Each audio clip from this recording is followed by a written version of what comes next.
You're listening to Sit, Talk, and Listen podcast with your hosts, Payroll Rob and Zadie Bauer.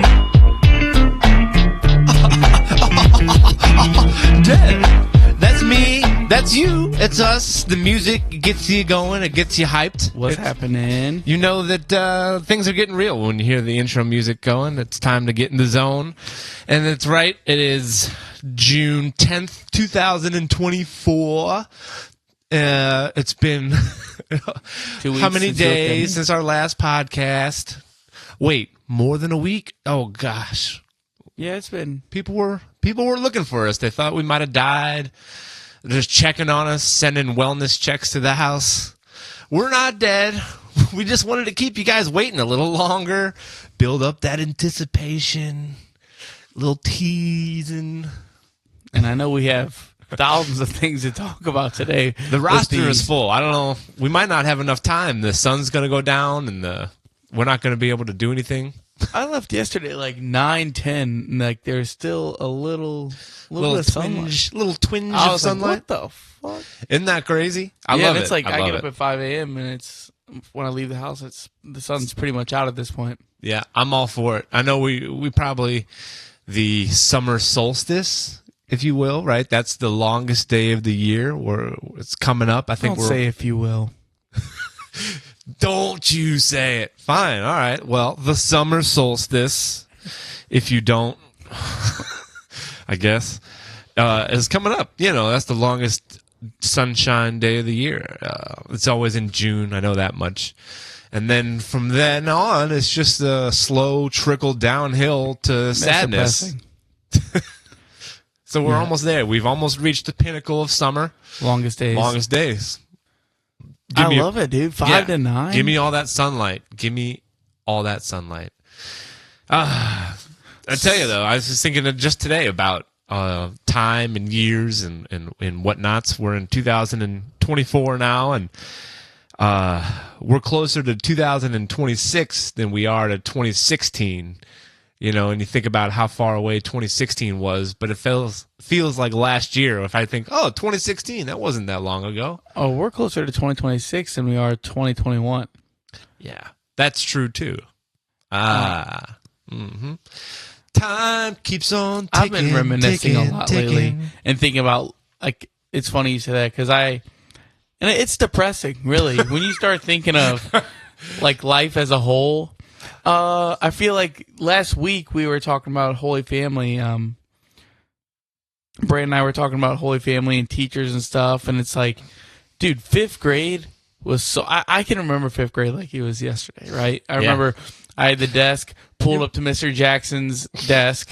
You remember it's and bits of it, but you know, it's like, how much do we really remember? Yeah, but what I'm saying is it does not seem like it was that long 20 ago? years ago. Yeah. At least, right? And then I guess the question is like, are things going to always feel like that? You know, like, are those memories still going to be vivid 20 years from now? And you'd be like, I can still remember 5th grade like it was no big deal.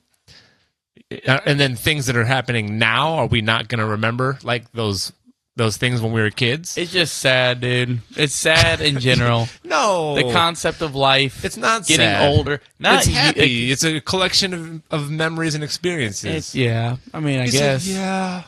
Well, it sounds like you're looking at it through some sad glasses. Well, I mean, both. It's like Sad's McGee.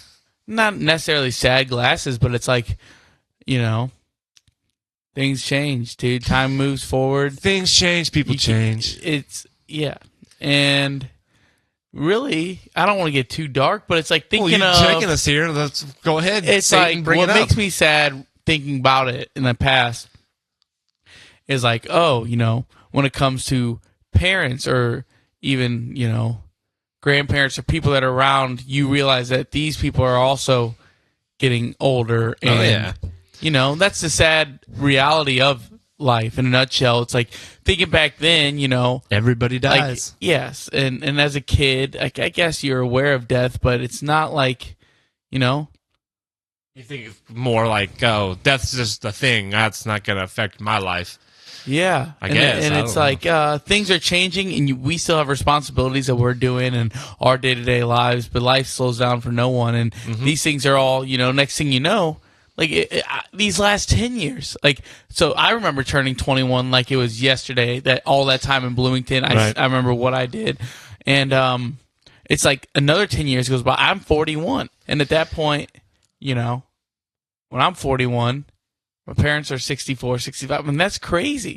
Yeah. When you start doing the math of it all, then that's really when you start like, oh, whoa. Yeah. So I don't know if But then you sad's think the right about there's word, still- but it's just like there's a over, like when you really stop and start reminiscing, at least for me. I it's mean, like, for me- it's a strong feeling of a lot of things. Yeah, it's a strong feeling, but to me, it's like I like it in a sense because it lets me know that there's still so much more to do. Like things can change, things can happen in a year or 2 years, and it's like, oh, it feels like it's dragging on to take this change to happen. But after that change has happened, you're like, oh, that happened so quickly. And quite often it happens something very quickly, like that. A decision or a choice. Yeah, or just like an event that you weren't even expecting. Yeah. I know it's cliche, but it's like a lot of times these drastic changes happen when you're least expecting it. Totally. And No, like it's you said, it feels like as you're going through it, like it takes forever. But if you take if we broke down our lives 2 years at a time, I feel like every 2 years has some kind of significant change you can point to. Oh yeah, and I think Would you that say? that's best. Every And- year, or would you say 2 years? No, I think 2 years you definitely notice more change. Like every 2 year period, if you look at it, you're like, oh, there's definitely changes in how I feel and how I act and what I'm doing every 2 years, more than you notice year over year. I think it's more gradual. and even But on smaller scale stuff. Sorry to interrupt you, How could you? but I'm pissed. it's like things that I wouldn't. Smoked for 12 years, cigarettes, nicotine, and it was like a big, obviously everybody that smokes like, I wish I didn't. But really, there was Smoke, never like, didn't there were smoke, several times where I thought I didn't wanted to stop, but then this past year, I haven't smoked nicotine like 7-8 months now, and I just did that like Bomb, that. boom, diggity. Yeah, like I wasn't expecting that time to come, Yeah. or that I'd be here at this point, but that's Oh, yeah. a significant change in it, at least for me. Like, I mean, it is 100%. And you're going to look back in 30 years from now and you're like, man, I've been not smoking much longer than I was smoking, and I just stopped. isn't that crazy? And you'll be like, oh, 2024, that was the year of the kick in the nick, a teen. Nick kicks a Nick. You like it? Let's make a shirt. Put it on the back of our cars. Like A little the late. people. Everybody always gets stickers made when somebody dies. What do you think about Is that? this the episode where we just reminisce 2 years at a time? Well, I remember in 2020. We started this podcast. All true. Yeah. in this past Monumental. year. So you know what I mean? We're We've gonna been look talking back about on that this for year. how long? We're going to probably be talking about it 20 years from now when we're doing a big live event with all of our throngs of fans. Everybody's Orgy. throwing themselves at us. They just can't handle it. They're just so, enthralled and enjoy what we do to the level of Michael Jackson fandom, probably. People will be Ooh. screaming their head off. I don't know if I want to be. I said Michael Jackson fandom, not like Michael Jackson lifestyle. What do you want from me? He was innocent. What do you want from me? So I just think that it is cool that there's always. I know that there's like, for as much life as we've gone through, there's still quite a bit more life left to live. You know what I'm saying? So you don't get sad when you reminisce. There's no heavy feeling of sadness, thinking like that period of my life will never be replicated, never be duplicated with those same people again. These same people will never have the same kind of impact in my life as they did at that time. Yeah. Like, I don't know. Does that part ever come? Like, are you look back? It doesn't and you're like, make- I'm thankful that these people at that point were in my life. 100%. That's more how if I'm thinking back on anything or I'm like looking back at stuff throughout my life, it's always through like, I'm glad that happened at that moment in time. It doesn't usually make me sad.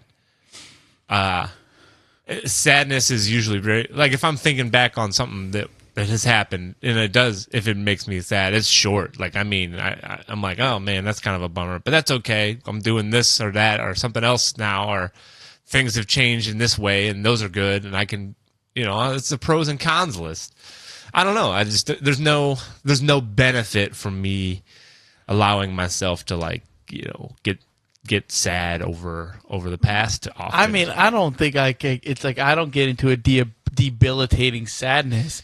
It's just like, man, hell, in 10 years, will I even be able to, like, I love, like, not even 10 years, dude. I already am starting to feel the effects of, like, I could still go play indoor volleyball and I don't feel limited at all yet. But I can say the effects of how I feel the next day have certainly started changing, which is like, just knowing, like, man. So I am getting old. 10 years from now, like, I think there will be a lot of great changes in a happy way in my life, but physically, and I've always been somebody who's done sports, played sports my whole life, and done physical things. Right. And that part is going to be I don't want to say sad, but it's like, it is going to be a little sad. It's going to be a shift. It's a transition, dude. Just because you're used to being able to physically do whatever, if you will, and not have it affect you in certain ways that it will as we get older. I mean, and that's going to happen these next 10 years.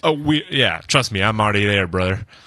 I got my good knee and I got a bad knee. I say bad knee, it's just one that was operated on. ACL, MCL, meniscus, all been fixed or whatever, so it's my bad. I don't feel any pain in that one, but my good knee, just like last week, this is how I know I'm getting older, right? Like, if I step, just take a normal step sometimes, and if my right leg, quote unquote, locks out, I'm feeling something in there. There's some sort of sprain in my good knee, and I don't know where it came from. So that's how you know that ages are coming for you, when you just got these little injuries that pop up, and you couldn't even I can't even point to the origin. What a Now, I do loser. think that, we do live in a life, like, in a world where we live in a society. If you, as you age, you can make adjustments, whether it be stretching and watching the nutritions and stuff that you eat and stuff. But it's still that you don't really think about that stuff as you're a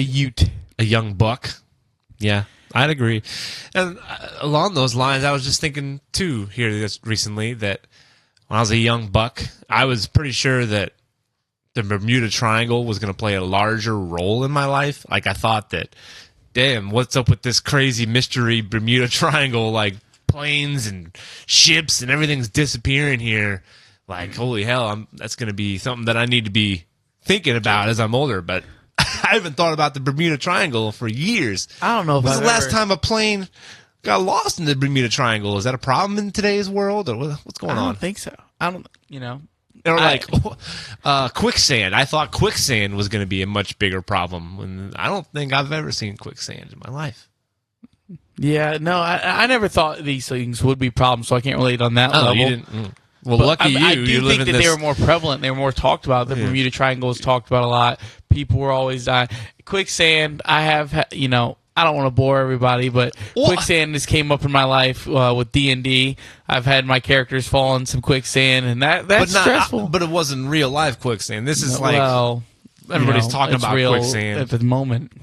It's real at the moment. No, it's no more fake than. What's all this? What's all this life we live? We live in a life of made up constructs, and yeah, I feel everything's made up. It's a fugazi. Well, what's something that you thought was going to be like a bigger issue that you would have to face when you were younger? You're like, oh man, get prepared for that in life, because that's not going to be fun. And then it's been like a lesser issue maybe now as you've gotten older, but you thought it was going to be a bigger issue. I think it might be on the opposite end. I think that there are things that are bigger problems than I thought they would be. But that's just growing up in general, I feel like. But the ones that are, I want to know the ones that you spent time being, I don't say worried, but being like, oh boy, watch out for that one as I get older. And then like you didn't have to watch out. I definitely know there probably are some, but on the spot right now I'm trying to think. So maybe, not Bermuda Triangle. You could care less about the Bermuda Triangle. I could care less about I think I could care less at the time, because I was like, I'm never going to. You're not traveling to Bermuda. You ain't got to worry even about if you that. did, go around it. Well, yeah, I guess so. But hell, I don't know. But what are some things? And like I said, I thought quicksand was going to be a more challenging issue. Maybe home invasions, burglars. Yeah. definitely. We thought I think a lot of people breaking into your house and killing. Yeah, usually those aren't strangers. Totally. Usually that's people But as a kid and stuff, you're always like, oh my gosh, somebody's gonna break into my house and kill me and my family. I mean, you see, that might happen a handful of times a year in like a huge metropolitan area to like just a small number of people, but everybody's got this sense of like, it could happen to me. And that's interesting. It is, you're right. That's a good example of something. I think sometimes adults still make it a bigger problem than it actually 100%. is. But that is something off the top of my head. As a kid, I was so worried about people, because like it's laid into you, like, make sure you lock the door. And the now bats are coming. Yeah, and Boogeyman's out there. I'm not a big door locker now as it is, which I do now and then. You hear that, everybody? How often? Xavier doesn't lock his doors. How often are people even like checking doors and trying to come into a house? Because you got to think, if you're in the mind of that person, you're just assuming, okay, somebody could have a gun on the other side of this. Yeah. Dogs, all this stuff. Like, just because your door's unlocked, like the chances of somebody coming in and it is low. I mean, I do lock my doors. We can't act like it doesn't happen. But there I'm are saying obviously it's people made that are a bigger deal than it actually is. I agree. But it's also not that big of a deal just to lock and unlock the fucking door. Yeah. So I get it. It's like other things that I thought were going to play a larger role in my life. They do not. Man, that is tough, dude. Yeah. That is a loaded question. I thought balancing that I'd have checkbooks, because as a kid, and I'm talking about as a real big youth, I'm going to have to learn how to balance a checkbook. Checks have kind of became, null void. I guess it's just the terminology has changed. You're still balancing your bank account, and that's all that balancing your checkbook really meant. Yeah, I mean, it's kind of all done for us now. It's sort of. I mean, you can check your balances in an instant, so that's the case of it, but you should still be tracking what you're spending money on. But I just mean, like, in that term, like, in general and stuff. Who pays attention to where money goes? No, I mean, I know where it's going. To the man. My phone bill came out today, I was aware of that. I was aware of how much was going to be coming out. Like, that's easy, though, but I don't know. Balancing a checkbook always sounded like it's going to be just a term. Yeah. Sit down. The phrase of it all definitely made me think like, I'm going to have to free up my Tuesday evenings for balancing my checkbook every week. Definitely. But I think life as an adult in general is harder. Not today? Easier. No, not today, but just harder. It's harder to be as a kid. There's a lot of times as you're like, man, being a kid's the worst. I can't wait till I'm grown. Yeah, we act like that. The fuck I want. Yeah, no, you're not. You're gonna do whatever society needs you to do, so you can live. It's just the barely. Dude, it's the worst. Bringing us down, Xavier. Come on, tell us why. And it's like, at the same time, like, I know all problems are relevant. Like, money is a big stressor, right? For a lot of, if you don't have money, it's a stressor. Yeah. But rich people can have problems, so they do. They're very real problems. Mm-hmm. Now, they're gonna have to deal with the pool guy being there cleaning the pool when they just want to go out and sunbathe, but they can't because the pool guy won't finish cleaning the pool for a few hours. Well, I was watching. I got home and Desi had on the Kardashians, keeping up with them. Yeah, which was new. I was like, what? So this is new. At one point, I was like, I just want to go in the other room, But anywho, I was like, I guess I'll just, I'd find myself then tuning in because I'm like, she has it on. So what's going on with Khloe those Kardashians? is like Khloe Kardashian. I guess she's turning 40. Did turn 40. Happy birthday! I don't know if there's a new episode. Anyways. She was like, I haven't enjoyed a single day in my 30s. It's been so stressful. Comes on in the diary. She said, well, the birth of my kids were. But she's like, other than that, like, I've hated every day in my 30s. And my immediate thought was like, it must be so hard to be Khloe Kardashian. And I'm sure she has problems that are real to her, obviously. Right. And stress. But I'm like, man, it sure would be nice. What real problems are there? It's like, what problems couldn't you just... Are you, like, fabricating yourself as opposed to, like... problems that you can't just throw money at and solve? I mean, like, Khloe Kardashian is in the 0.1% of quote unquote luckiest people if it comes to just, Oh yeah. most of her problems can be. Well, that's not fair. Because then I started asking myself, because I was like, oh, yeah, I'm sure she has so many problems. Then I was like, well, that's kind of a dick thing to say, just because she has money and all this stuff doesn't mean her problems aren't real. So then I was having my own issues in my head where, am I a dick for thinking, like, Chloe can't have problems, Like, she's been handed a golden life that has not really had to work for. Yeah. And I'm not saying she doesn't have any kind of work ethic or anything now. I'm sure most of the Kardashians do.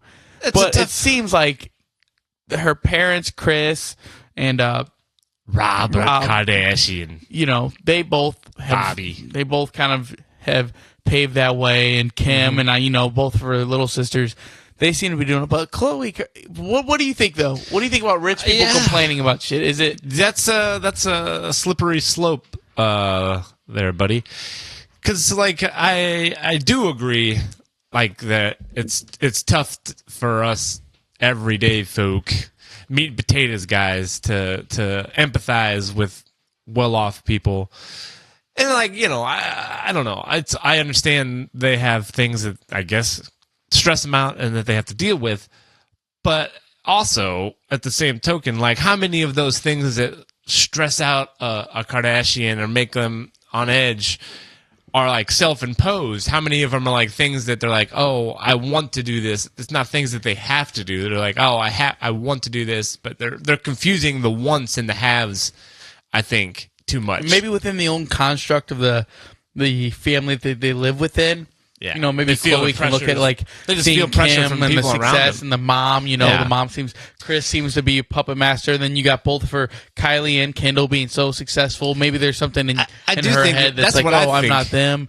I think that's the biggest thing is when there's like these families, and even in like rich people society, like all rich people friends, they all have like they pressure each other, right? To like, oh well, if you're acting this way, you can't be part of our rich snobby society. So then like they all feel this weird social pressure to like all be, in the same kind of box and bubble of how they act and feel. And I guess that's what they have to deal with. But certainly but there's at the same more time, real problems than that. Like of course there are. I remember Eminem having a song. I think it was on the Eminem show where he's like, "That little poor rich white boy needs to take some of the money out of the bank and take a bath in it. If you only knew the half of it. If you only had half of it." Eminem just came out with a song. He did. I was going to talk about that later. Oh, didn't mean to step on the lead. No, I mean, I don't say it was a lead, but No, the lead was talking about the past and how things suck. I think this is naturally progressed into a lot of good discussion. Like, I'm going to, hey, hands up to the audience. I came in today ill prepared, had no clue where it was going, and now I feel comfortable. I'm in a Loosey-goosey. I do. I feel like things are good. Yep. Things are good right now. I was trying to think of other things that I thought were going to be a bigger issue when I was a kid that didn't really pan out to be that big of issues. I don't know. I thought snakes were going to be a bigger problem. Really? That I'd encounter more snakes in life. Now, tarantulas came to my mind earlier when you asked that. Yeah, I don't want to come across a tarantula. Did you think that you were going to like interact with a lot of tarantulas? It's hard. I don't really think I thought many things were going to be big problems. Which is, he said things are going to be great. Yeah, exactly. That's what I'm saying. So that's why you're so sad now. Everything's just been a big letdown. I was pretty happy-go-lucky kid, dude. So where lost did it that. change? Yeah, fucking cynical Nick. Now they call me. Society's beat it out of us. Gosh, golly, dude. I used to look at old grumpy people and be like, man, that'll never be me. When you were, let's say, 16 years old, did you think of a 30-year-old person as old, or what did you think if you said a 30-year-old person when you were 16? That's still 30-year-old person. I do think that 30 was more established than I certainly feel now. Yeah, I didn't think they were old. I feel like I had a pretty mature perspective on that kind of thing. I'm not saying I was mature as a 16-year-old, but it's like, I didn't think that the older people I was like, oh my god, they're so much older than me. Like it didn't ever feel that way. Yeah, like, I've always been socially smart in that sense. Even when I'm not mature, I can read people, and I kind of always have had a good gauge of the temperature of things. So I wasn't really that out of touch with, I don't even think I considered 60 old. Like 60 is not. Yeah. You can still do so much, but I do think that I viewed 30-year-olds as like, man, when I'm 30, like I'm going to be so financially sound and this and that, but not really. I think that's where I'm at with you. Is like when I was younger, I just assumed in the world everybody made it feel like it was going to be so easy to find a job to make enough money and support just living your basic needs. Yeah, that was a lie. Like not to, it's not like this. It's not like there's thousands of people listening. Whoa, what? But my parents have always stressed about money. That's how I was getting. I don't want to put their business out there, but and I've seen them stress about it, growing up. But I don't think that I registered that. Like, I just always assumed like, oh, I'll be better. Like it won't be hard. Not even for me. that though. Like they always seem to make it work. Exactly. And this and that. So I'm like, I don't know why they're so stressed. Like, I'm eating every night. And we're doing these things. But so I'm like, why stress so much? And then here I am. Totally. I'm eating every night. I have a place to stay, but like it's stressful. It's but tiring. It's like, just to be able to do those bare minimums, have a place over your head and have food, is like all the time and effort you spend at a job. All that money is going for that. It's like, well, so yeah, I guess I didn't think that. Snakes.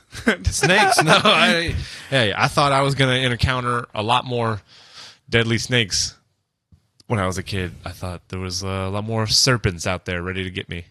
You were a pretty cynical kid, or were you happy-go-lucky? I mean, I say this like I didn't. I don't know your inner monologue, but I don't know. It's hard for me to put my thumb on, like, for sure. I feel like I was more short-tempered for sure, right? Oh, yes. Yeah, I mean, you fucking punched me in the back of the head because I tried to grab one of your chicken nuggets and you flew it back, which caused you to throw food off your tray. Sometimes I exaggerate stories, but I think I'm telling this pretty It was accurate. similar to that. It was you reached onto my tray to grab at something, and then when you reached, it was knocking some stuff off, and I went to go pull my tray away, and it was in a quick fashion, which then also made more stuff fall off my tray, to which then made me an angry boy, to which then I said, slap the back of your head. Which pissed me off immediately. And also being short-tempered. What the fuck? Yeah, well, younger times. I feel like your short temper has improved more. I've made improvements in my life. It's true. It's live and learn. Like, you see, because when at least for me, in my experience, seeing the outcomes of those short-tempered moments and then like having to pick up pieces after the fact and realizing how much work that is, it makes me, let me take 2 seconds and think about how I'm going to react here. Because how do I want to deal with this later on? Not really. Let me just react in a different way. I was going to say, I still have a lot of quick triggers, but like I'd say my temper's still there, and I really do wish I could improve that. I have at points in my life. The psychedelics sometimes can help that. True. It's definitely came back where a lot of things are quick triggers to me, but I don't really have temper tantrums. Yeah. I don't like when I feel like I process a lot more of it inward. I might wear it on my face. But I don't, I used to punch myself in the head, throw things, hit whatever is around. It's like for a while. Yeah, for a while there, it seemed like anytime I'd get in your car, if the Blue Explorer, there would always be a new thing broken on the car. I said, well, I got mad and punched the rearview mirror. I was like, well, I guess that's rational. He said, yeah, that did happen. Split my knuckle. But yeah, I don't act my anger. I don't I guess unleash physically anymore. It's a lot more internal, but still. That stuff. I mean, definitely, like, obviously things annoy me still, but 9 times out of 10, I just internalize it and move along, right? Like, I don't have to say something smart ass or snarky back to somebody that I know is just saying something. You still do sometimes external. Hey, brother. Sometimes people are asking for it. Yeah, I absolutely.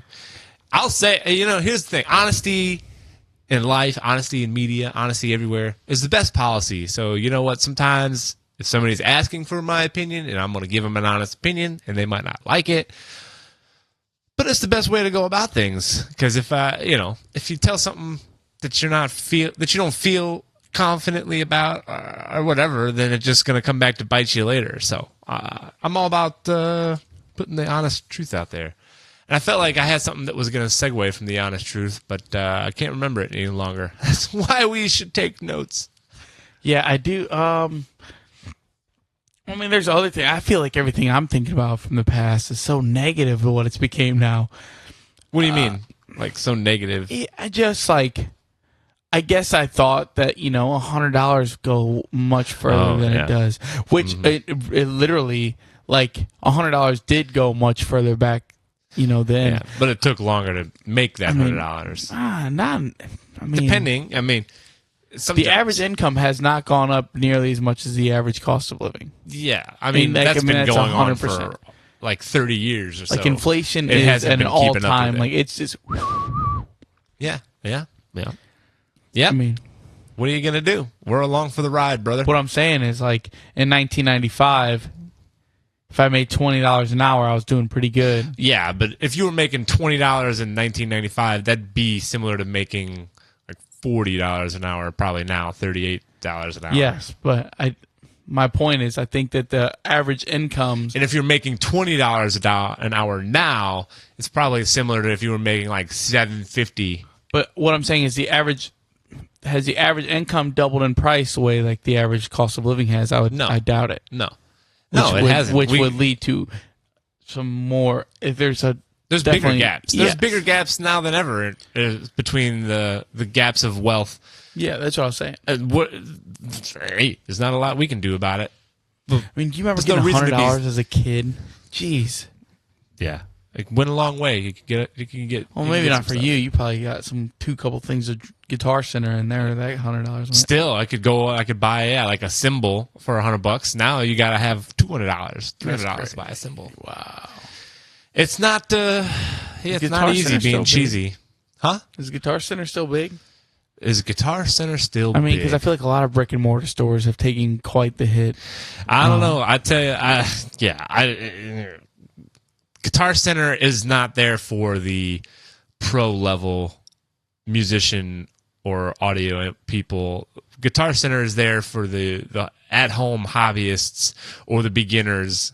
They sell stuff that's, cheap and inexpensive. They're kind of like the Walmart of the music world, right? They don't have the best quality things. You're not going to go to Walmart for the best quality clothes or the best quality furniture, right? But you're going to go to Walmart because they're going to have a wide selection of inexpensive ones. So you're going to go to Guitar Center for the same thing because they got a wide selection of inexpensive run-of-the-mill stuff that can get you started or can bridge that gap from beginner to intermediate, maybe, and you feel so okay. Experienced musicians should not be going Guitar Center. I'm not saying that they shouldn't be.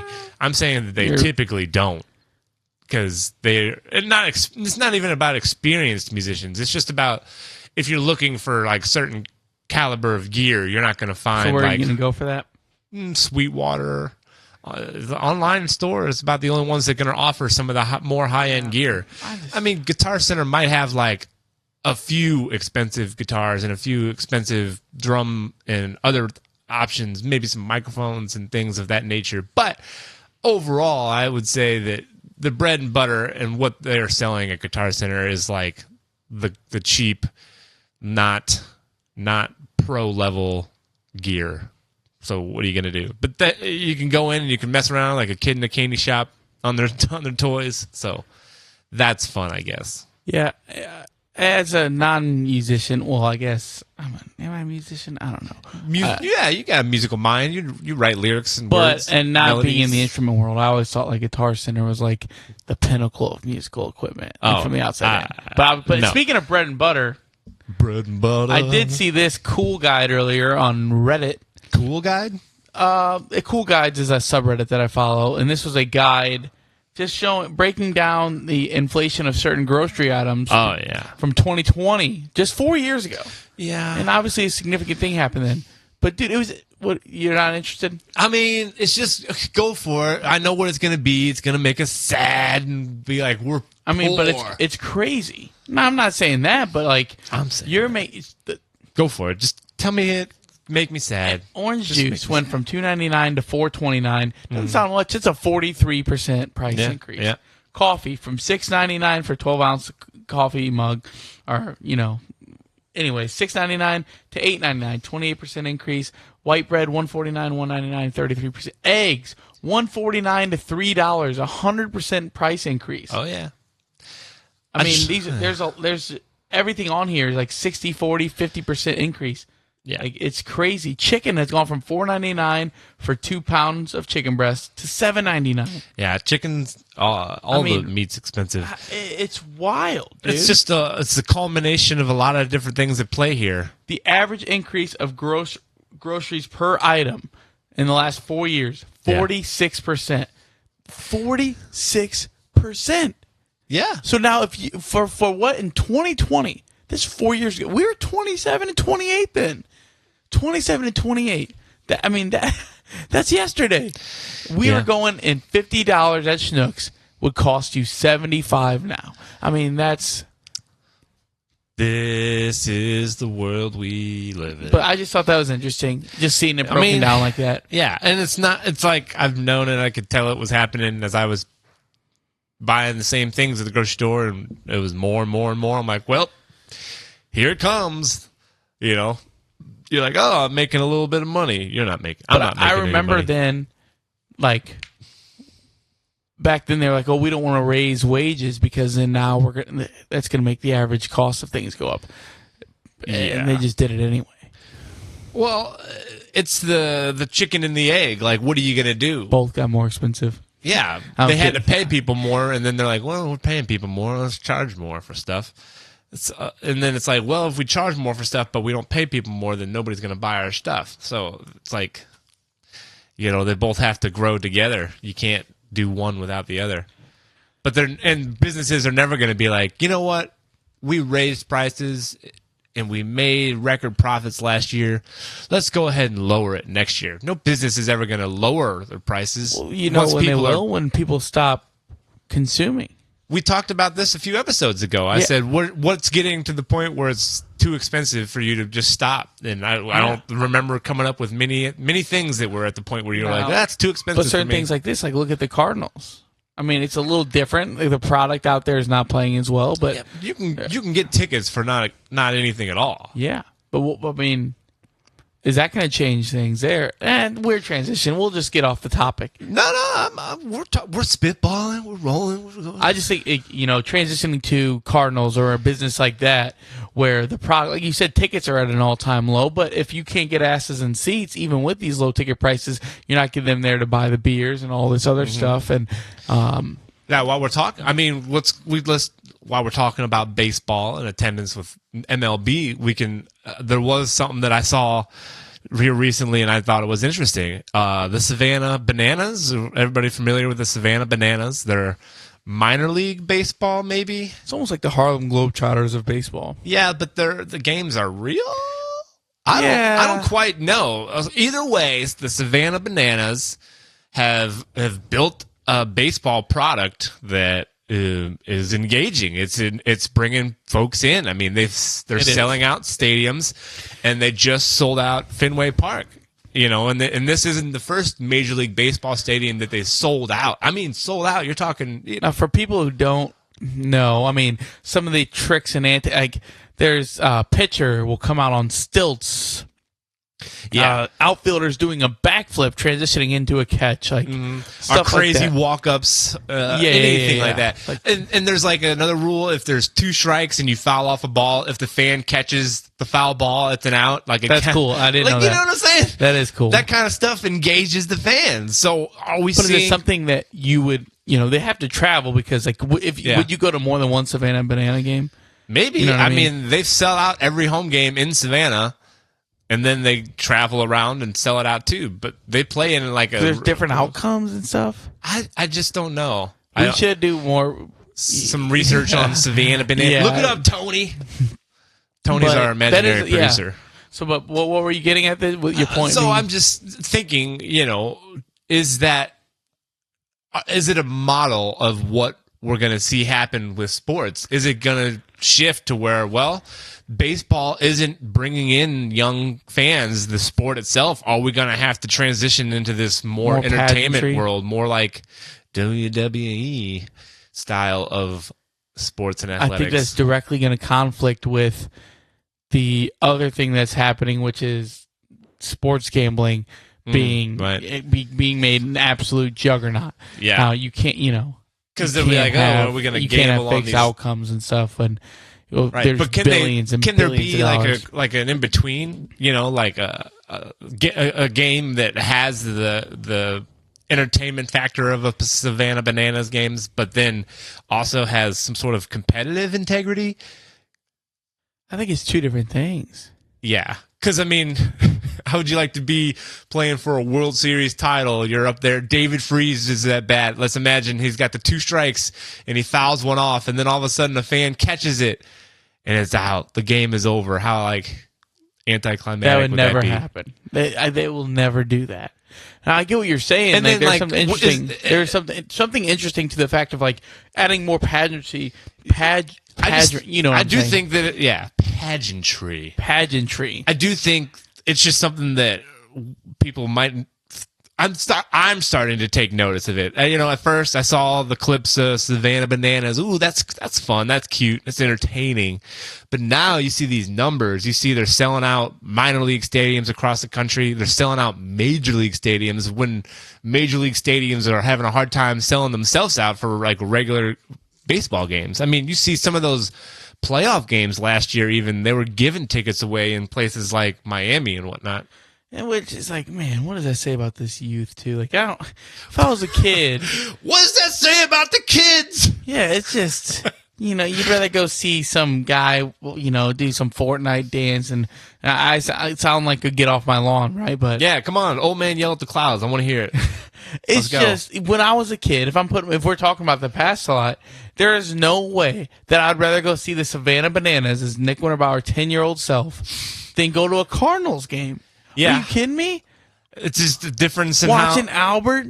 I mean, granted, we lived in a city where Albert Pujols was playing in his prime, and it's because we get brought up, and we were brought up with a team of there wasn't a whole lot going on, so you knew every night people were locked into the baseball game because the next day, people, your friends, your family, other people were going to talk to you about that game, but and even so you were locked we in. don't even have the Rams now, and I'm sitting here. I work at Ballpark Village. I don't see a lot of kids that enthusiastic about going to the games, and a big baseball. part of that is I think they'd rather watch people play MLB The Show on YouTube. They'd rather watch people play video games on YouTube. They'd rather play. It's quick action. They like that quick action. We had video games as kids, and I don't ever remember saying much different. If you told me that I could watch somebody play a video game online or go to a live sporting event, there is no freaking question about it.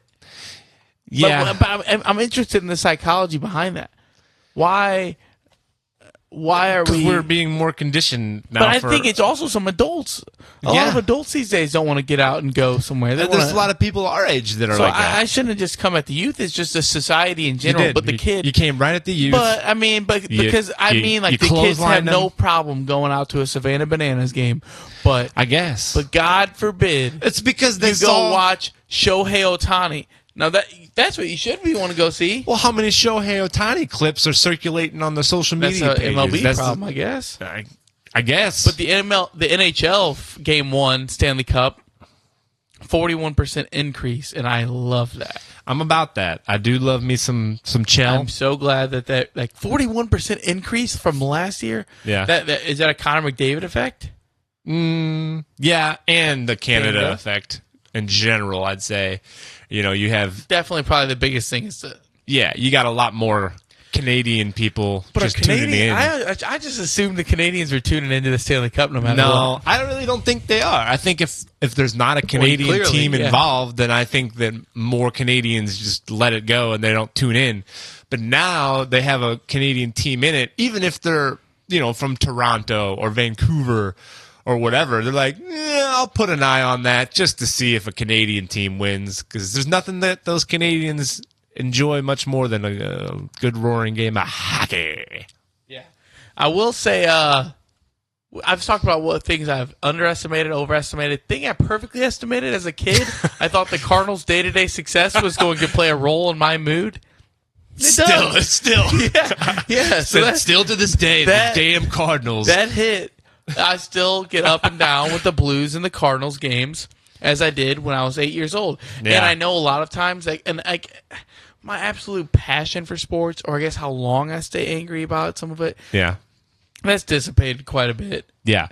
Yep. But I still get pretty into I enjoy watching a baseball game. I do. I don't ride the emotional roller coaster with baseball like I do with some other sports.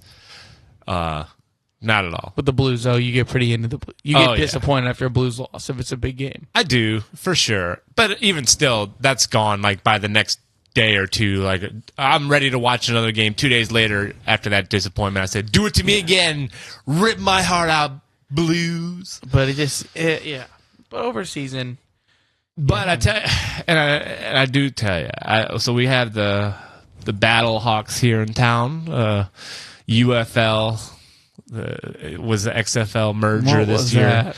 So I mean, I was 100% on board and into the Battlehawks when the XFL was first brought back in 2020. Oh. I was full steam ahead. Give this to me. Inject it into my veins. I love football. Let's watch this football. First season comes. They're playing. We got Tua Tagovailoa as our quarterback, and they're doing pretty good. Tua Tagovailoa? No, not Tua Jordan Tagovailoa. Tua Tagovailoa. I'm thinking of, those Polynesian names. What a fall for Tua. So anyway, we had Tua's twin. The other guy, Jordan Ta'amu. This is like some off the rails here. I'm not backing any of those claims. They don't look anything alike. They don't. I was just named brain farts for a minute. So that's how much I was into him the first time. Yeah, it sounds like it. I would have been in the Battlehawks too. They had Tua and they had Tyreek out wide. Reggie Bush was out there still. No. So anyway, I was into it. I thought the XFL was good. I was watching it at the time. Pandemic came, shut that shit down. God, there was some momentum there. It was. Not only that first season was this S.T.L, like it had some momentum around. Like, yeah. I remember they did the big beer cup snakes. Yeah, in Washington. Yeah. Yeah. No, and then the pandemic came and really ripped a hole into that one. Fucker. They came back, and last year I watched, and it was okay. And then this year, honestly, I didn't really watch much at all this year. And yesterday I sat down on a nice Sunday evening. I said, you know what? I'm gonna sit there and I'm gonna spend my time watching this XFL playoff game, because you know why? We haven't had playoff football in St. Louis in 20 whatever years, and it's time, baby. It's time to watch some playoff football. I was extremely disappointed in that game. Not because we lost. I just thought the game sucked. And that was not a good now, I have, just because at my work we show most of the Battlehawks games, Yeah. I've paid more attention actually this year than I have, even though I'm well aware that it's like, I don't see this thing going more than 2 years, to be honest. Yeah. Anywho. And I hate that, because I wanted to go, but I tell you what, when I watched that game yesterday was not That's not the entertaining. Product. That product yesterday does not represent what it's been all year. There's been a lot of quality play, especially from Hakeem Butler. Yeah. I've seen some of those highlights, and I mean, I get it. But I mean, AJ McCarron was out there. Gosh, what are we even talking about? But AJ McCarron's out there, hurt ankle, can barely move. They're wanting him to run triple reverse flea flickers, and then they fucking throw the Philly special at him. You have a quarterback who literally live on air told did you watch the whole game? Yeah. He's talking to the reporter saying, yeah, I feel like shit. Yeah, and I'm pretty sure our coach was like, I didn't know he was hurt until we got into the tunnel. Anthony Beck. So are you watching the same game as we are? This quarterback's telling the public, the people at home, he feels like shit, but he's going to battle through. And we're throwing this guy the football as a receiver. It did suck. Yeah. AJ McCarron getting a little emotional even after the game. He's sitting there crying and stuff, talking about. Good. I mean, it's about said, "Good." damn time. Somebody gets a little passion around I mean, here. maybe that's what we need in the UFL. Tears. This is like we do. It's There's no crying in football. Maybe there is. and then I mean, gosh. You want to talk about a cheap ticket? They might pay if you the game, the UFL championship still in St. Louis. It could be the least attended UFL game of the season.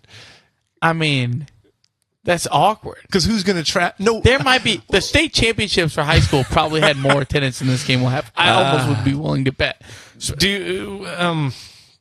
Okay, over under that 100 people from each one of those representing cities would travel to St. Louis.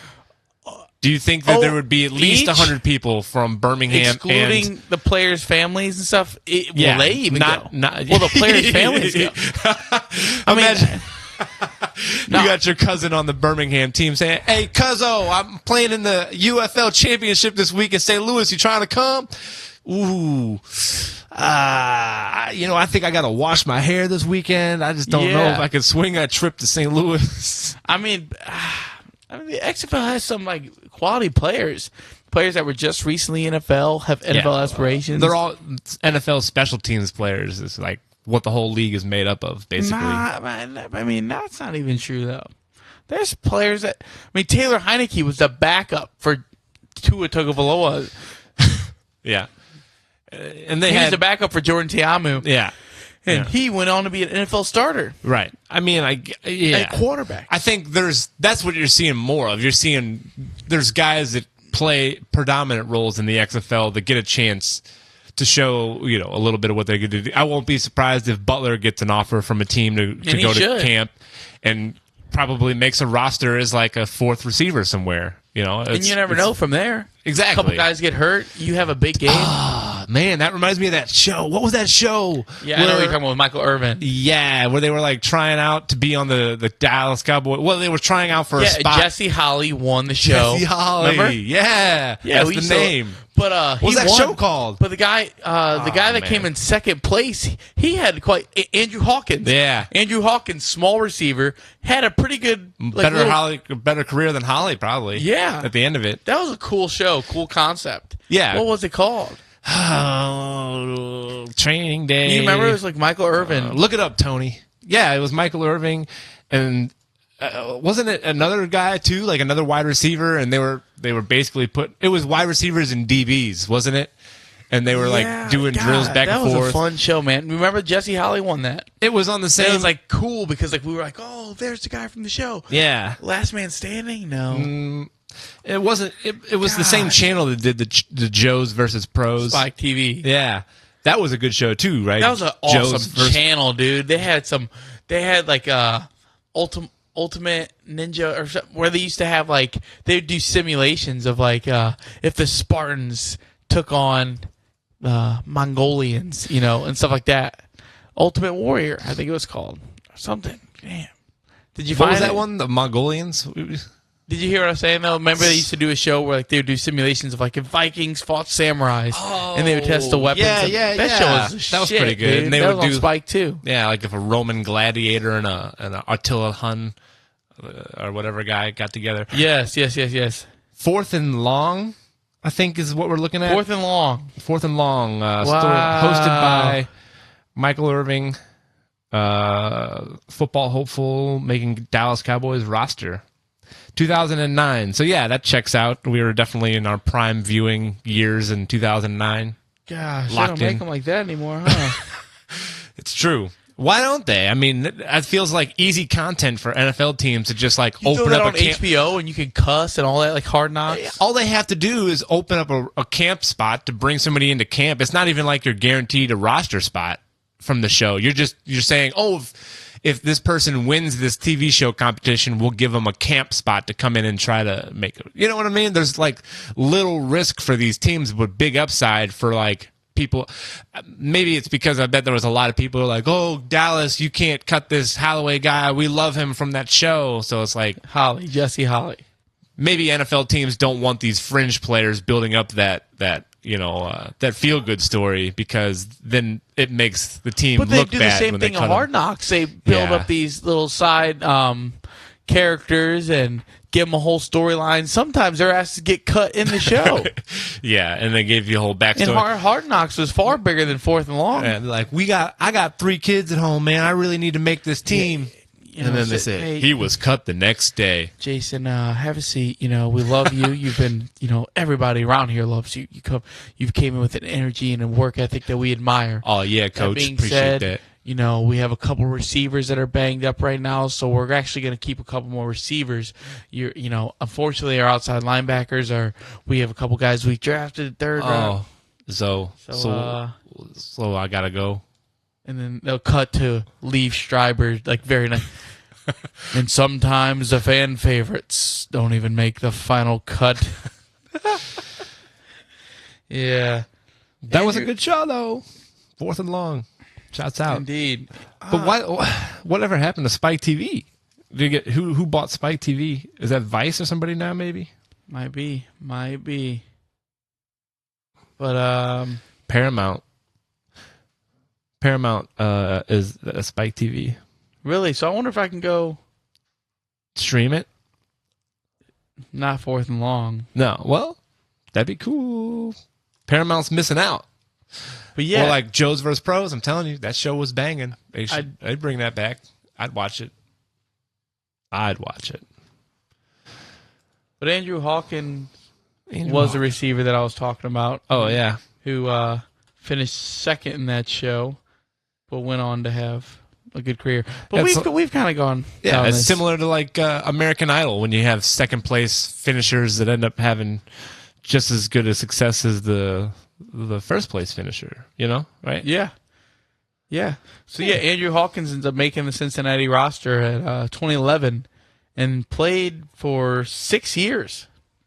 6 years. Hey, that's a good career. Yeah. What do they say? The average NFL career is like 3. Yeah, if that. I mean, you can think about it. He started his first rookie year was 25. So, anyways, yeah. So, some interesting stuff there, man. Is there anything? Dude, Scotty Schefter winning another tournament is just is it getting the Tigey category? Yeah, I mean, nobody's really done this kind of winning since Tiger, and it's like he lost at the event that he was arrested at. It's like the only one that Scotty's really lost. Still finished in the top 10. Yeah. We're seeing something here in golf that people should be taking note of. I think Scotty finished +2 yesterday and won.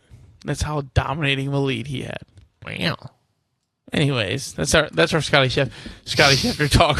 And we've touched on Scotty this week. We'll bring him back next time. I mean, you have to, dude. What he's doing, and I want to be on the right side of history.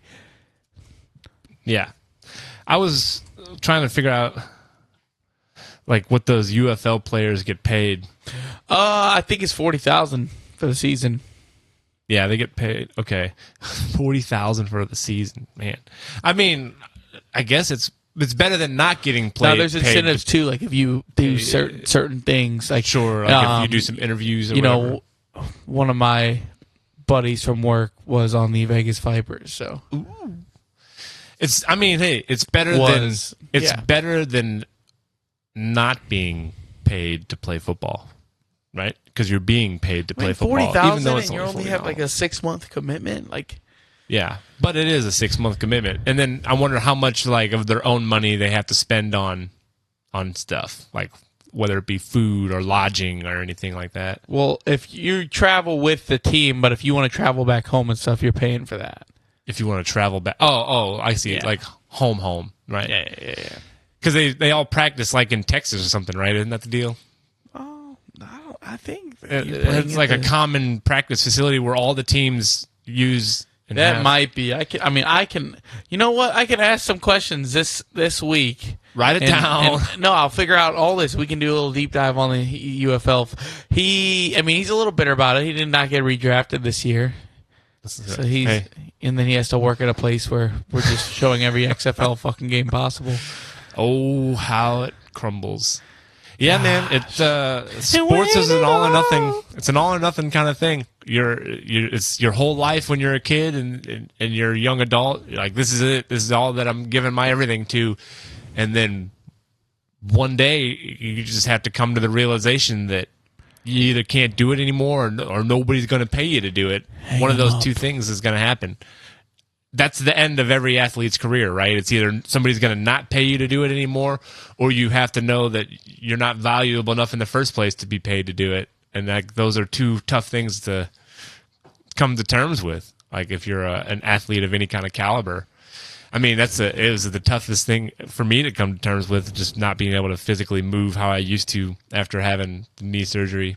Like, pretty crummy. I think growing up, like people whose sports haven't been like a big part of their lives as a childhood, like aging is, 31 probably feels way older. 31, 32 feels way older to us than somebody who didn't really grow up with sports being such a big part of their identity. You know?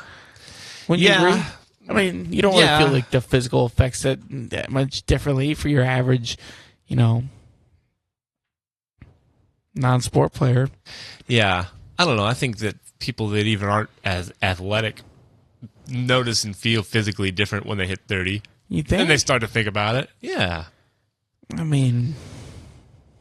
But maybe, I don't know, it's people that were more involved with athletics notice the decline sooner because we just know what maybe we were physically capable of not that long ago. And, to see that the decline and not being as physically capable, you're like, ugh. That happened quick. Are you sad yet, audience? Break out the cyanide and razor blades. Oh, man. So, yeah, I mean, that's life. Yeah. That's the title of today's podcast. Golly. We're basically running down of all the things that are pretty crummy in life.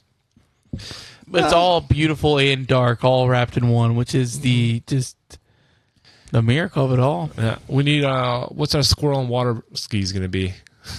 Dude, did you see it at the mall? See at the mall. Did you see that at the mall? Did I see they had that the at squirrel the mall? on the water skis in Mall of America, and there's just a huge... recently? Yeah.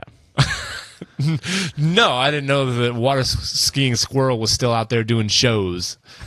I didn't even know of that until recently. So that's when you brought it up. I was like, really? oh, did you see it? Yeah. No, I just know that that's one of those old videos. I mean, you see it on Anchorman. They're showing the squirrel on the water ski at the end of Anchorman. Like, would you look at that squirrel? You always have the nice little puff piece to end the newscast. I wouldn't even care if I saw that. Because we could do a whole newscast of murders and killings and scaring all the whites about all the horrible stuff in the world. And then we end with the nice squirrel on the water skis, and Fuck people are like, squirrel, dude. That's so cute. No. I'll tune in for the news later. No, dude. If I saw that, I'd be like, it's fucking I'd keep walking. If you were walking through a mall and you saw a squirrel on water skis, you wouldn't stop for a couple seconds and be like, what the? It'd be a lot different if I saw it in the wild. If I saw, now that is something I'd stop and be like, out there hiking. If I just saw a squirrel, but obviously that squirrel has been trained to do this, it's almost sad. Kind of pageantry. Speaking of that, here we go, bringing it back around. It's like, gosh, and the whole crowd saying, it's like, you can barely see, oh, wow, it's a squirrel on fucking water skis. I mean, no. Keep moving. Yeah. It's the busiest the mall's probably been, though, in years. Hey, brother. Malls, I think, malls and brick and mortar shopping are just on it's a slow trickle. It's going to take some time because there's still plenty of people that are in their 40s, 50s, 60s that like shopping in stores. I like shopping in stores. I do too, but that's because I'm selfish and I want something right away once I've bought it. I don't want to wait. Like, I don't want to buy something online and then sit there for a day or two and be like, oh, I hope it gets, oh, here it is. And then you're like, oh, shit, this is terrible. I didn't want to buy this at all. And you have to return it, take it to a fucking Kohl's or something for goddamn Amazon. I don't know. Desi ordered a couple things on Amazon, like nutrition shit for the gym. Oh, yeah. They showed up that day. I was like, what the fuck is this feature? I mean, yeah, I get it. They got the shipping of it all down pretty quick. I mean, that's just crazy. And they'll be dropping it off on our doorstep with drones here before we know it. Same day delivery with drones, just dropping off whatever. But at the same time, like, you still have to go through a cumbersome return process. Like, if you don't want it. Cumbersome? You don't like that? No, it's just a funny, cumbersome word drop here. Don't Cumbersome. Cumbersome. Oh my gosh. Too many syllables. Try to dumb it down a little. It's fancy. It's a draft coming in. I was the original Doug Vaughn. Don't say draft. Don't say draft. Damn. I know I like, especially when it comes to clothing, right? Like, I hate buying clothes online because I just don't know the texture of the material, if I really like how it's going to feel. Like, that shit matters to me when I'm buying, like, fucking shirts or shorts or socks or whatever. Like, I want to know what it feels like when it's on my body. And I don't want to have to wait for it to show up in my house and then try it on and then be like, this is dog shit. And then have to go through a whole return process or just be out however many dollars I spent on that thing. Because that's okay. Hey, you ready to open up another little bit of a can of worms here? We got you ready for that? Sure, yeah. We're gonna go down this rabbit hole. What? I think that sites like Wish and Temu are absolutely vile and are causing a big problem with poor people. I'll say not just poor, but poor, somewhat middle class people that are like thinking they're being thrifty by going on these sites and like, oh, I bought this for $10. Oh, I bought this for $3. I feel like you have a very specific person in mind here. He was an example I'm thinking of, but it's also, I've seen it in my own life. I have my own aunt spends a ton of time and money and things on Temu. This is cheap shit too. It's cheap shit that breaks like within months of them buying it. And then, but the mentality is then, oh, well, I only spent $5 on it. I'll just spend $5 more on it. I'd rather have the quality, dude. I agree, but I think that more and more people are like, oh, I'll just buy this thing. I'll spend $5 here, $5 there. And before they know it, they're spending $100 or so a month on Temu. And when you do $100 a month throughout the whole year, you know, you're talking $1,200 a month on just cheap junk that you really don't even need. It's just stuff that you were searching because the fun of the search of like, oh, what cool little gadgets and gizmos and things aplenty am I going to find on Temu today? I don't have much fun. I'm more on your side. Like, I don't like buying stuff online because it's not obtainable right then, right now. Yeah. No, that's why I don't like it. But I will say, you know, the crazy thing is I was working at FedEx when the Super Bowl ad that I saw for Temu, I never had heard of Temu. Really? And I never even delivered anything for Temu before the Super Bowl, but then I saw that ad, and then after that, and obviously it had been around before that. Yeah. But it's crazy because the first time I heard of it was the Super Bowl, and then after that, or maybe I wasn't paying attention. Could be. But I just delivered so much shit to the people, the fine people in Peebly, Missouri. Mm-hmm. Big Temu fans. Yeah, they love their Temu, and is Amazon. I always thought Amazon had like every single product you could kind of want. Pretty Doesn't much. Amazon have a lot of cheap shit too? Like knockoff stuff. No, I don't think they have as much of the cheap, like actually cheap, you know, crap like Temu and Wish has. Amazon has Like some silver shoes. Yeah. I mean, dude, I'm telling you, like my own aunt, like I said, has gotten just random things and been like, hey, I thought you might need this meat, you know, breaker upper spatula. I'm like, oh yeah, of course. I can't just use a regular spatula. I have to have this specific spatula for it. What would that even be used for? What? A meat breaking up spatula? Exactly what I just said it was for breaking up meat, you know, fucking ground beef. Like you're chopping up the ground beef. I don't know. But that's my point, is they just have all these little gifts and gaffs and knickknacks and doodads that a certain demographic of people just eat up and love. They're like, oh, give me all these little knickknacks and doodads. And they don't think anything of it because they're like, oh, it's only a couple bucks.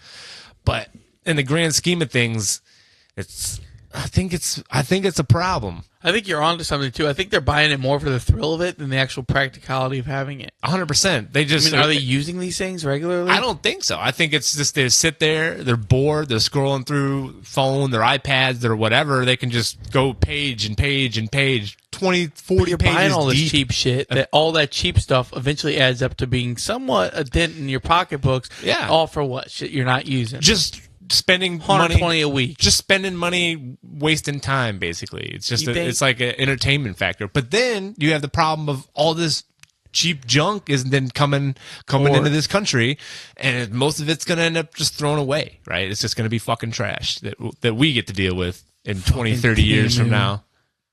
I mean, what is the deal with this shit? They make the shit in Chinese slave factories, and they can charge it for pennies on the dollar. That's the deal with this shit. Well, I mean, yeah, it's just, I don't know. I'm Put trying it to think on of the the thought. I'm dossier. trying to think about Well- the psychology behind wanting this cheap Temu shit. If you Convincing yourself that it's actually a have you bargain. ever been on a Temu app Hell no. or Wish? You've ever went through Wish? No, dude. No? I don't wish I ever will. I don't wish you will either. But I'm The just only saying, thing I buy if you ever, literally is on eBay, really. If you were just going to cut down to the brass tacks of it all. yeah, I'm not going to say that I have not bought stuff on Amazon, and I have bought a couple things from Wish in the past. I have a pair of boots that I bought on Wish for like $13 like 4 years ago, but I'll still use those boots, you know? So I don't know. At the same time, when you're on the app, you see that they've designed them and they've made it, it's like any other social media app where it's inundates you with spin this wheel and get this discount, or like it's always engaging, right? They're always trying to get you to engage with that app. And I'm like, man, this is fucking predatory. So that's all. I mean, that's all that it is. It's just, it feels predatory. It's like QVC in olds. Well, it is predatory, but all marketing is. Yeah, back to Has this been. discussion we've already had. We've circled back to this quite often. Yeah. We can move on, but I'm just saying. No, you're right. It is. And I was just thinking of that here recently too. There's like, you know, when people make videos or whatever, and it's like, they're like, oh, we're hacking your brain, and it's like a trick, a little puzzle or whatever. They're like, oh, I say this word and this word and this word, and you thought of this thing then, didn't you? And they're like, No. you do that because of no. Well, sometimes it does happen, and I don't like those because I'm like, oh, here's people thinking that they're smarter or whatever by trying to use. I say mitt, base, bat. You thought of baseball, didn't you? Fuck you. I'm just saying, but like, yeah, that kind of stuff where it's, you know, they know that there's like a weird gap in human psychology that is like everybody's brain's going to work in a certain way. Like, it doesn't make you cool or smart to like exploit that gap. Like, it's just kind of fucking stupid, in my opinion. I don't know. I don't think that it's entertaining when people do that. I just think that it's No, I do think magic is entertaining, though, and I'll stand on like that. David Blaine, Along those lines, yeah. There's some cool magicians. Siegfried and Roy. What kind of magic are we talking about? I'm just talking about if you were going to exploit my brain, do it that way because it's cool. Yeah, a little flip. And if you're still Sleeve. that young age where it's cool to say magic's not cool, fuck you, because magic's cool, dude. There's like some magicians where oh, I know how you did that. Shut up. Shut up. You know how you did it. You're the same person who goes to a haunted house. The people that are like, oh, I know how you did it, are the same people that are like probably doing the loophole videos later, being like, you thought of that, didn't you? When I said these words. Yeah, fuck them. Fuck them. And don't. But I agree with you, dude. Don't. You think you're cool because you know how the average human psychology works, and you're going to try to exploit that. Yeah, in your little Ooh, real marketing cool. tactics, isn't that Little tricking people. Fun. If you start to come at me, that's why I said no earlier, and I Yeah. interrupted with no, because if you start doing that, I'm going to make a conscious effort to, and even if that, I'll know what you're saying, but I'm gonna bullshit you. I'll be the asshole. Yeah. No, I agree. Just because, like I said, I just don't. When people think it's entertaining or fun to like purposely exploit holes in human psychology or whatever, then I just think that that's fucking rude and ignorant. And that's all that marketing is built around, right? Exploiting holes in human psychology. And so that's kind of fun. What, exploiting holes in human psychology? No, that the fact that all of our marketing and all research and all that is built around exploiting holes in our psychology. Same way with our apps, our social media, everything. All of it is built around like getting people to react at a primal almost level, right? Like to do things without even thinking. Like Quick Trips, right? They talk about, oh, we've designed our stores in a way that people can walk in on zombie mode and walk right to what they're going to grab and buy it without even thinking about it just because they're on autopilot. So it's the same way that like all things are being designed. Up into the stuff that they put at the register is like they're going to be the more likely impulse buys. Yeah. You know, you're not going to impulse. You're not going to impulse buy ramen noodles. You're not going to impulse buy a pound of ground beef. You're not going to impulse. But you might see Snickers. 2 for $3 Snickers. I'll get them. Throw it on there. Hot dog. Yes, and I don't know. I feel like we've gotten to the point where we've invested so much money into the science about studying human psychology for the benefit of exploiting human psychology that it's like we've gone too far, right? Like, you've entered the twilight zone.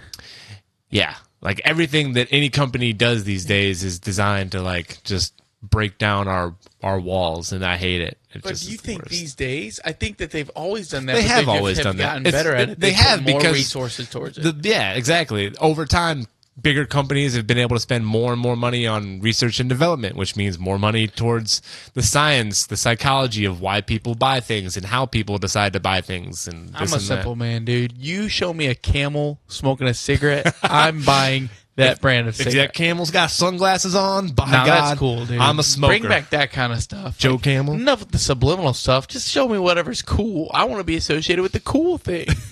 Like, if I think something looks cool, I want to be the cool guy.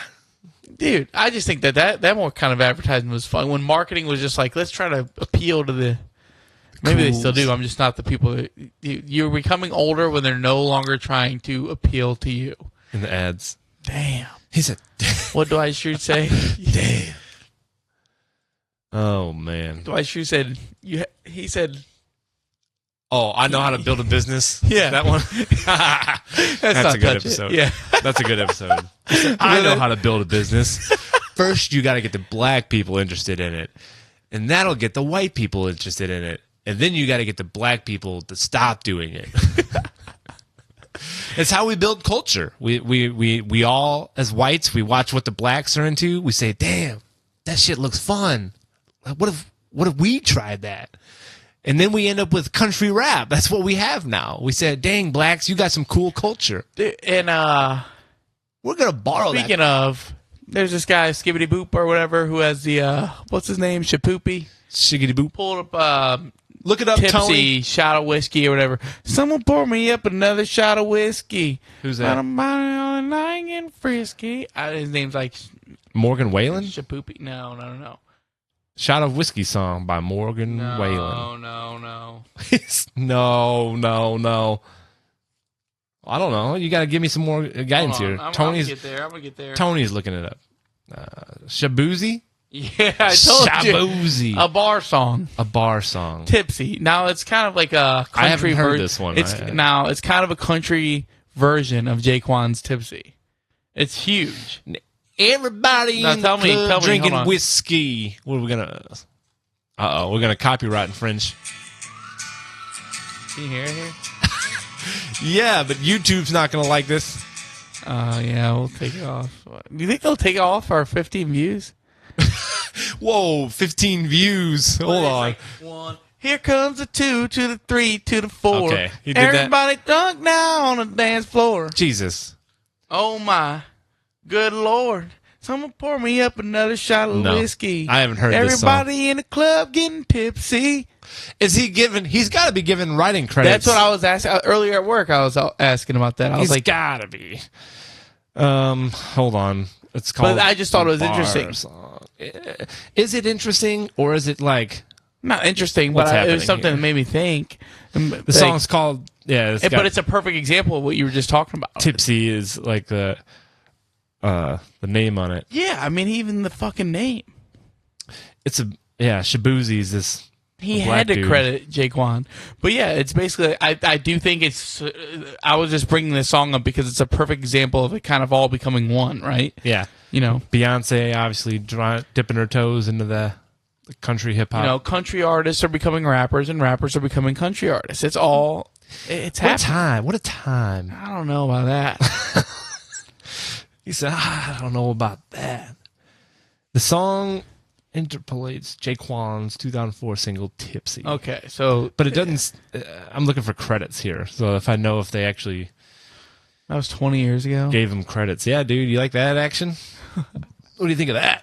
Wow. Wow, wow, wow, wow, wow. Wow, wow, wow, wow, wow. I remember Jaquan was 17 when that came out, and that was like a big deal. He had a song called Tipsy at 17 years old, and they're like, you're underage underage drinking is really, really bad. Remember, that's what it says in the song. Yeah, that's right. That's how I started off. He's 37 now. Yeah. Yeah. Damn, bruh. He said, damn, bruh. Dude, I've Yeah. had to pee for the last hour of this episode. Well, that sounds like it's been about the whole episode. You think we're about an hour? We've probably done an hour. I feel like Have we we're- covered anything that people care about? No, absolutely not. We told them to be sad because you're getting older. Told you life sucks. I mean, Shat we told on the UFL. Things are harder. Yeah, we talked about AJ McCarron extensively. We brought up Scotty Schefter again. We talked about Looked at spiders, snakes. Fourth and long with Michael Irving Oh with my rose-colored gosh, glasses. dude! Said, If you "Ooh, are what still better times." tuned in here, thanks, Mom and Dad.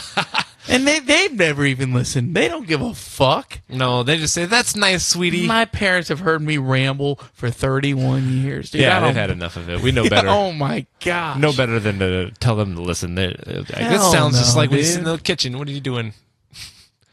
It's But it's fun nonetheless. It is fun. I think that people will be entertained. Because that's what we're here to do. Entertain ourselves and entertain the masses. Yes. The big masses that we have. That's not nice to call Brendan Butler the big masses. No, the masses of people, not massive we lost people. and Brady Hop Yeah, and OG fans since the beginning.